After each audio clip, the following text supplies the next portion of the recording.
ಬೇಲೂರು ಪಟ್ಟಣದ ಹೊರವಲಯದಲ್ಲಿರುವ ವೈಡಿಡಿ ಪ್ರಥಮ ದರ್ಜೆ ಕಾಲೇಜು ಸಭಾಂಗಣದಲ್ಲಿ ಐಕ್ಯೂಎಸಿ ಯುವ ರೆಡ್ ಕ್ರಾಸ್ ಘಟಕ ಮತ್ತು ಭಾರತೀಯ ರೆಡ್ ಕ್ರಾಸ್ ಸಂಸ್ಥೆ ಬೇಲೂರು ವತಿಯಿಂದ ವಿಶ್ವ ಆರೋಗ್ಯ ದಿನ ಮತ್ತು ವಿಶ್ವ ಕ್ಷಯರೋಗ ದಿನದ ಅಂಗವಾಗಿ ಪ್ರಸ್ತುತ ಹದಿಹರೆಯದ ವಿದ್ಯಾರ್ಥಿಗಳ ಆರೋಗ್ಯದ ಸ್ಥಿತಿಗತಿಗಳು ವಿಶೇಷ ಉಪನ್ಯಾಸ ಕಾರ್ಯಕ್ರಮವನ್ನು ಹಮ್ಮಿಕೊಳ್ಳಲಾಗಿತ್ತು. ಇನ್ನು ಕಾರ್ಯಕ್ರಮದಲ್ಲಿ ವೈಡಿಡಿ ಕಾಲೇಜು ಸಮಿತಿ ಸದಸ್ಯ ಗಿರಿಯಪ್ಪ ಶೆಟ್ಟಿ ಮಾತನಾಡಿ, ಇತ್ತೀಚಿನ ದಿನದಂದು ಯುವ ಜನಾಂಗದಲ್ಲಿ ದುಶ್ಚಟಗಳ ಸಹವಾಸದಿಂದ ಆರೋಗ್ಯದ ಮೇಲೆ ಕೆಟ್ಟ ಪರಿಣಾಮ ಬೀರುತ್ತಿದೆ. ಈ ಹಿನ್ನೆಲೆಯಲ್ಲಿ ಯುವ ಸಮುದಾಯದ ತಮ್ಮ ಆರೋಗ್ಯದ ಸದೃಢತೆಗೆ ಹೆಚ್ಚಿನ ಗಮನ ನೀಡಬೇಕು ಎಂದ ಅವರು, ವೈಡಿಡಿ ಕಾಲೇಜು ಇತ್ತೀಚಿನ ದಿನದಂದು ಉತ್ತಮ ಶಿಕ್ಷಣದ ಜೊತೆಗೆ ಸಾಂಸ್ಕೃತಿಕ ಮತ್ತು ಕ್ರೀಡಾ ಕಾರ್ಯಕ್ರಮಗಳನ್ನು ನಡೆಸುತ್ತಿರುವುದು ಶ್ಲಾಘನೀಯ. ಭಾರತೀಯ ರೆಡ್ ಕ್ರಾಸ್ ಸಂಸ್ಥೆ ಇಂದು ಉತ್ತಮ ಕಾರ್ಯಕ್ರಮ ನಡೆಸಿದ್ದಾರೆ ಎಂದು ಮೆಚ್ಚುಗೆ ವ್ಯಕ್ತಪಡಿಸಿದರು. ಬೇಲೂರು ಆರೋಗ್ಯ ಇಲಾಖೆ ಶಿಕ್ಷಣಾಧಿಕಾರಿ ಉಷಾ ಪೂರ್ಣೇಶ್ ಮಾತನಾಡಿ, ಹದಿಹರೆಯದವರ ಆರೋಗ್ಯವು ದೈಹಿಕ, ಮಾನಸಿಕ ಮತ್ತು ಸಾಮಾಜಿಕ ಬದಲಾವಣೆಗಳ ನಿರ್ಣಾಯಕ ಹಂತವಾಗಿದೆ.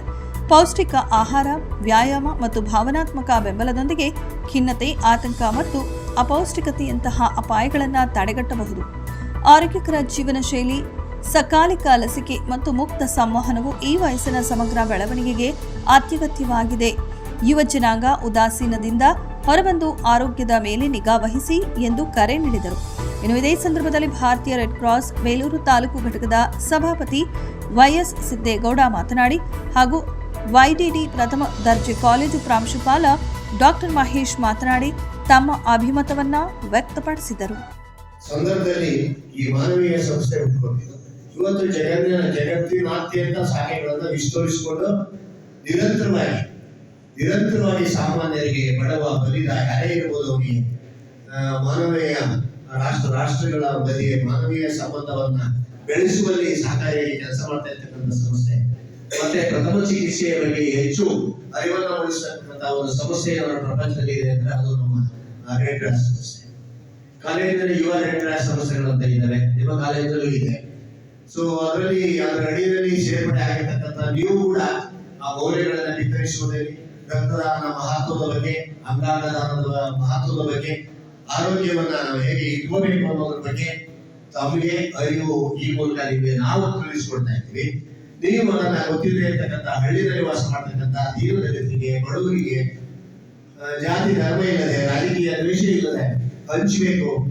ಸೊ ಅವುಗಳನ್ನ ಕೂಡ ಹಾಕುವ ನಿಟ್ಟಿನಲ್ಲಿ ನಿಮ್ಮ ಪ್ರಯತ್ನ ಬಹಳ ದೊಡ್ಡದಾಗಿದೆ. ಯಾಕೆಂದ್ರೆ ನೀವೆಲ್ಲರೂ ಯುವಕರು ಮನಸ್ಸು ಮಾಡಿದ್ರೆ ಏನ್ ಬೇಕಾದ್ರೂ ಮಾಡ್ಬೋದು. ಇದೇ ಸಂದರ್ಭದಲ್ಲಿ ಒಂದು ಎಚ್ಚರಿಕೆ ಸಂದೇಶ ಅಂತ ಹೇಳಿದ್ರೆ, ಯುವಕರಲ್ಲಿ ಇರ್ತಕ್ಕಂಥ ನಾವು ನಮಗೆ ಮನಸ್ಸು ಅಲ್ಲೋಲ ಕಲ್ಲೋಲ ಬೇರೆ ರೀತಿಯಲ್ಲಿ ಯೋಚಿಸ್ತಾ ಇರ್ತದೆ.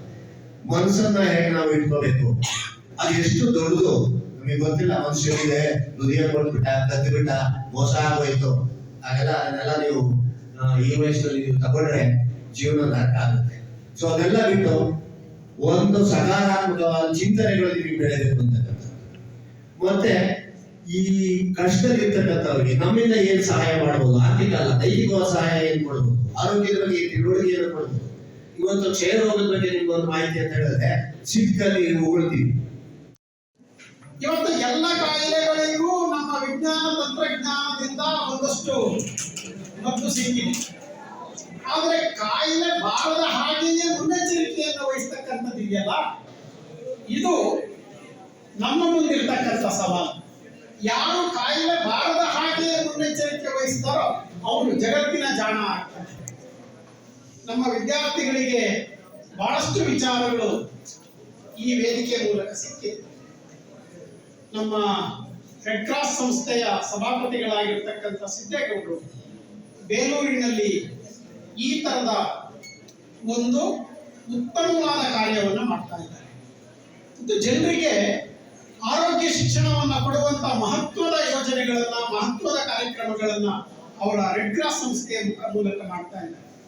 ನಿವೃತ್ತರಾದ ನಂತರವೂ ಅತ್ಯಂತ ಕ್ರಿಯಾಶೀಲವಾಗಿ ಕೆಲಸ ಮಾಡ್ತಾ ಇರತಕ್ಕಂಥದ್ದು ನಮಗೆ ಹೆಮ್ಮೆ. ಸುಮಾರು 72 ವರ್ಷ ಅಂತ ಅವ್ರು ಹೇಳಿದ್ರು. ನನಗಿಂತ 15 ವರ್ಷಕ್ಕೆ ಅವರು ದೊಡ್ಡವರಿದ್ದಾರೆ. ಹಾಗಾಗಿ ಬಹುಶಃ 15 ವರ್ಷಗಳ ನಂತರ ನಾನು ಸಿದ್ದೇಗೌಡರಂಗಿರಕ್ಕೆ ಸಾಧ್ಯವ ಅಂತ ನಮ್ಗೆ ಎಷ್ಟೋ ಸರಿ ಅನ್ನಿಸ್ತಾ ಇದೆ. ಹಾಗಾಗಿ ಸಿದ್ದೇಗೌಡರು ಬಹುಶಃ ಈ ವಯಸ್ಸಿನಲ್ಲಿ ಅತ್ಯಂತ ಕ್ರಿಯಾಶೀಲವಾಗಿ, ಅತ್ಯಂತ ಚಟುವಟಿಕೆಯಿಂದ ನಿರಂತರವಾಗಿ ಸಮಾಜದ ಒಡನಾಟಿಗಳಾಗಿ ಕೆಲಸ ಮಾಡ್ತಾ ಇದ್ದಾರೆ. ಅವರಿಗೇನು ಬೇರೆ ಕೆಲಸ ಇಲ್ಲ ಅಂತಲ್ಲ, ಅವ್ರು ಕಾಫಿ ಬೆಳೆಗಾರರು. ಬೆಳಗ್ಗೆ ಎದ್ರೆ ಸಂಜೆ ತನಕನೂ ಪುರ್ಸೊತ್ತಿನಷ್ಟು ಕೆಲಸ ಇದೆ. ಅಷ್ಟು ನಡುವೆಯೂ ಅವರ ನಿವೃತ್ತ ನೌಕರರ ಸಂಘ, ಜಾನಪದ ಪರಿಷತ್ತು, ರೆಡ್ ಕ್ರಾಸ್ ಸಂಸ್ಥೆ, ಕನ್ನಡ ಸಾಹಿತ್ಯ ಪರಿಷತ್ತು, ಕಾಲೇಜು ಅಭಿವೃದ್ಧಿ ಮಂಡಳಿ, ಹೀಗೆ ಅದ್ರ ಜೊತೆಗೆ ಇತ್ತೀಚೆಗೆ ಮಹತ್ವದ ಮತ್ತೊಂದು ದೊಡ್ಡ ಜವಾಬ್ದಾರಿಯನ್ನ ಸಿದ್ದೇಗೌಡರು ಹೊತ್ತಿದ್ದಾರೆ. ಅದು ಬೇಲೂರು ತಾಲೂಕಿನ ಕಾಫಿ ಬೆಳೆಗಾರರ ಸಂಘದ ಅಧ್ಯಕ್ಷರಾಗಿ ಆ ಜವಾಬ್ದಾರಿಯನ್ನು ಸಿದ್ದೇಗೌಡರು. ಸಿದ್ದೇಗೌಡರನ್ನ ಹುಡುಕೊಂಡೆ ಈ ತರದ ಸ್ಥಾನಮಾನಗಳು ಬರ್ತಾ ಇದ್ದಾವೆ ಅಂತ ನಾನು ಭಾವಿಸಿದ್ದೇನೆ. ಹಾಗಾಗಿ ಸ್ಥಾನಮಾನಗಳನ್ನ, ಅಧಿಕಾರವನ್ನ, ಕುರ್ಚಿಯನ್ನ ಹುಡುಕೊಂಡು ಹೋದವರಲ್ಲ ಸಿದ್ದೇಗೌಡರು. ಬಹುಶಃ ಸಿದ್ದೇಗೌಡರ ಚಟುವಟಿಕೆಗಳನ್ನ ನೋಡಿ, ಅವರ ಕ್ರಿಯಾಶೀಲತೆಯನ್ನು ನೋಡಿ ಅವರಿಗೆ ಈ ತರದ ಅವಕಾಶಗಳು ಹುಡುಕೊಂಡು ಬಂದಿದೆ. ಸಿದ್ದೇಗೌಡರು ಅಷ್ಟೇ ಅಲ್ಲ, ಈ ಸಿದ್ದೇಗೌಡರ ಕುಟುಂಬದಲ್ಲೇ ಬಹುಶಃ ಸಿದ್ದೇಗೌಡರ 2 ಮಕ್ಕಳು ವೈದ್ಯ. ಮೆಂಡು ನ್ಯೂಸ್ ನೆಟ್ವರ್ಕ್, ಸತ್ಯದ ಕನ್ನಡಿ.